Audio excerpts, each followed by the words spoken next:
ಅಣ್ಣ ಕೆಂಗೇರಿ ಬರ್ತೀರಾ? ಹಾಂ ಸರ್ ಬನ್ನಿ.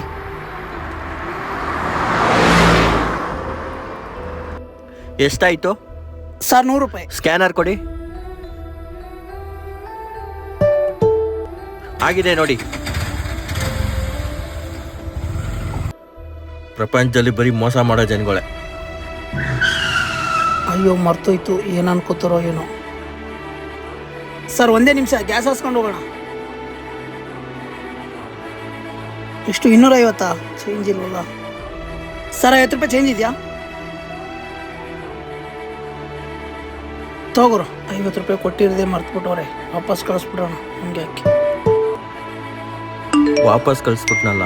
ಎಲ್ಲರೂ ಒಂದೇ ಥರ ಇರಲ್ಲ, ಸುಮ್ಮನೆ ತಪ್ಪು ತಿಳ್ಕೊಂಡೆ. ಯಾರೋ ಒಬ್ಬರು ಮಾಡಿದ ತಪ್ಪಿಗೆ ಎಲ್ಲ ಡ್ರೈವರ್ ಬಗ್ಗೆನೂ ಮಾತಾಡ್ತಾರೆ. ಆ ಅವಕಾಶನ ನಾವು ಕೊಡಬಾರ್ದು.